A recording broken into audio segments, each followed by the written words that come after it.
So you just did a processor upgrade, went AMD, and you're thinking of throwing some new memory in there because you hear it's going to benefit you. You might want to watch this video before you decide to drop that money.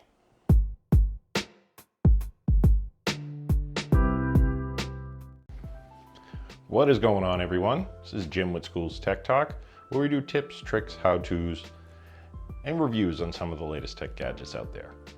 Today, I specifically want to get into RAM and memory upgrades.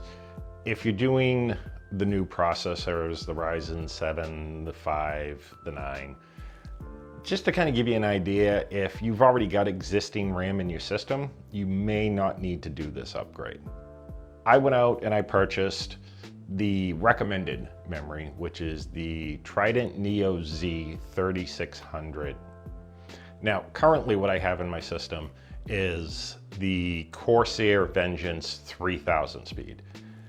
I have 32 gigs of it, I run 4 sticks on the board, and I do that because where I do video editing and what have you, more RAM benefits you there. Now, if you're just doing a straight gaming PC, 16 gigs is gonna be more than enough for you. For now, anyways. It's gonna change in the future. Believe me, it's gonna change in the future. Because there's some games that I run that get up to 14, 15. Thanks, Metro Exodus. What a beast that game is on your system. But back to what we're doing here. So I've done quite a few tests with it, 32 and 16 on the Corsair, and then just the two 16 sticks on the TridentZ Neo Z at 3600. And I gotta tell you, there's not a great difference. Depending on what you really want, if you wanna have the latest and greatest, then yeah, you go out and spend your money and you'll have something shiny and new that'll be outdated in 8 months, because that's where we live in the PC world. But where I didn't upgrade my motherboard and I just did a processor upgrade, and if you haven't seen that video, I'll link it at the end of this one, you can go check that out. I wasn't sure if I was gonna get the same type of benefits that if I had gone to an X570 motherboard. Let's jump in to what I found out, and then I'm gonna give you all the facts. We're not gonna do pretty graphs or any crazy stuff on the screen here. It's gonna be just me straight talking about what I was able to come up with. I got my little handy information here so I don't forget anything. And the first thing I'm going to start off with is the PBO setting, or Precision Boost Overdrive, that is on all the new Ryzen processors if you download Ryzen Master or go into your BIOS. The scores were terrible. And I don't know if maybe I just had a bad version of it. I uninstalled it, I put it back in.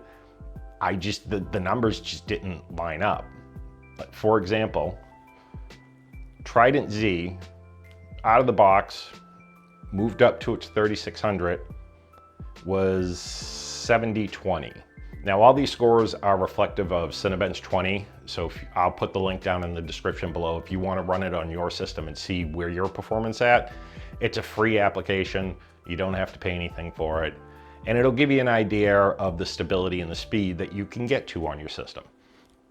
But with PBO on, the best I was able to get was 7020. When I ran just 2 sticks of my original memory, the Corsair Vengeance 3000, 6993.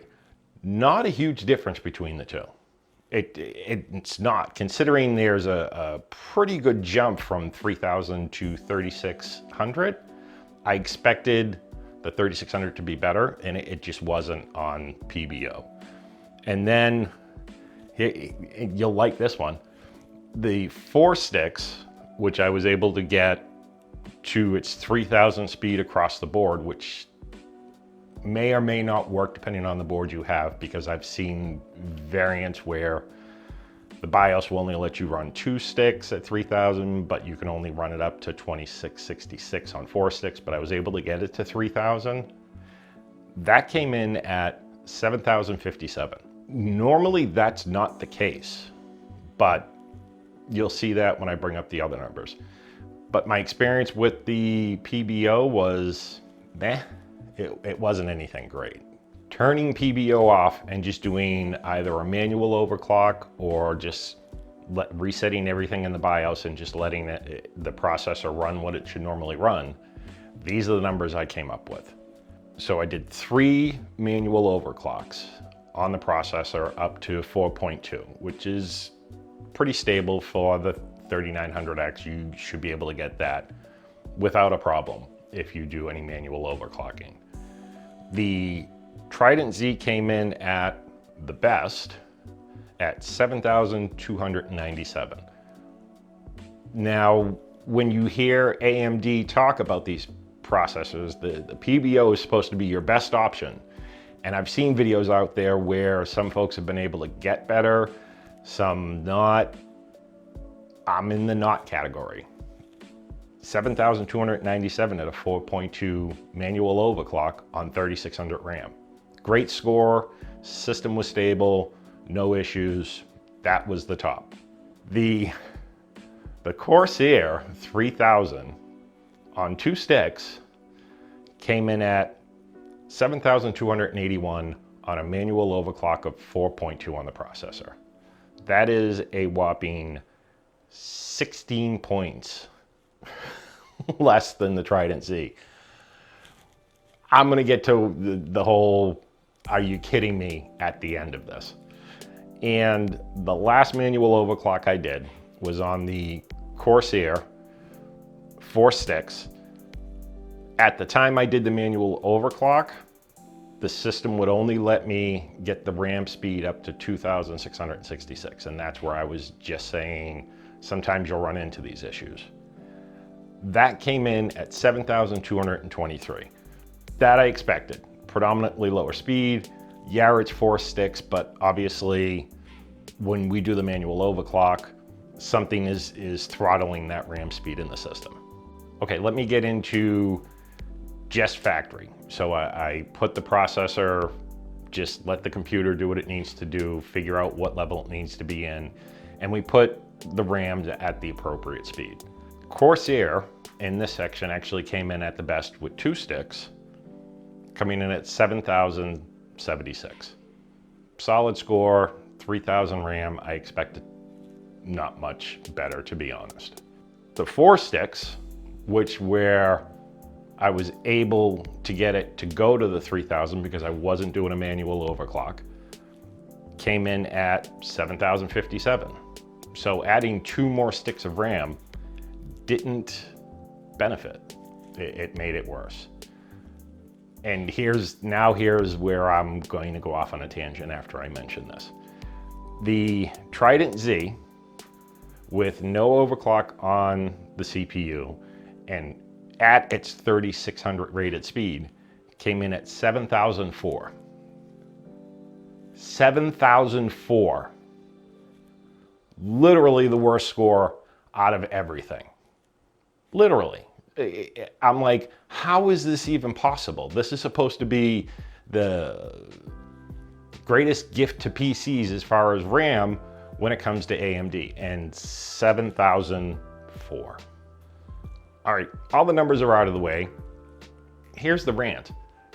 TridentZ memory, Neo Z, runs right now at $120 for 2 sticks. $120. Now, if you got the disposable cash, and like I said, you want the latest and greatest and the RGB and all that good stuff, go ahead and buy it. I'm gonna tell you right now, it ain't worth it. If you have existing RAM in your PC that is 3,000 and up, you don't need this. There's absolutely no reason you should go out and drop $120. Just my opinion. You're absolutely welcome to disagree with me, but if you don't need the latest and greatest and you don't need RGB, you don't need this memory. To give the numbers that it gave me at factory, just putting it in the system and adjusting the memory is horrendous. Why on earth would you pay $120 to get less performance? I know most folks that may watch this video are a little bit more technically inclined and might be able to tweak the system or what have you. But you pop this in your system, you're gonna get worse performance than you did on your old 3000, roughly. And I specifically bought the best you could get with the Trident. Like my current memory, Corsair, is Hynix, and that historically is just not a good overclocking memory slot. This memory is Samsung, which historically you can push further and has stable running time, but I'm not seeing it. Is it possible I got a couple of bad sims?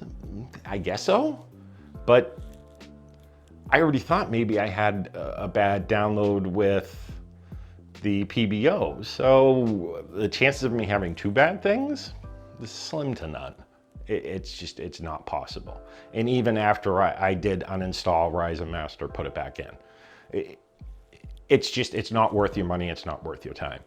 It's solid memory, but not for $120 to get, even at the best numbers that I gave you, 7 to 8% difference. Do you want to pay $120 for an 8% uptick that you're probably not going to notice? I would not. I definitely would not. I forgot to add this at the beginning of the video. When you're buying memory and it's giving you these ratings of 3000, 3200, 3600, you have to manually put these in your system. Most folks don't know that their RAM is set to the lowest level when it goes into your PC. So you have to go into your BIOS and make these adjustments. If you bought new RAM and you didn't go in and make these adjustments, you're not taking full advantage of the item you purchased. Now, all these tests I've ran for about 2 weeks, which is why there has not been a video up, because I really wanted to dig in and see what was happening with this. Is it a system issue? Is it a RAM issue? Is it a CPU issue? And it's, unless it's a bad set of RAM, my suggestion is stay where you're at. Don't spend your money. There's definitely much better things you could spend it on. New graphic cards will be coming out this year. If you're looking to upgrade your GPU, you could take this $120 and put it off to the side and get yourself an updated graphics card when they roll out. Now, if you like this video, go ahead and hit that like button for me. Helps the channel out more than you know. If you want to see other videos, I know when we have videos go live, hit that subscribe button. I would appreciate that as well. And as always, I will see you in the next one.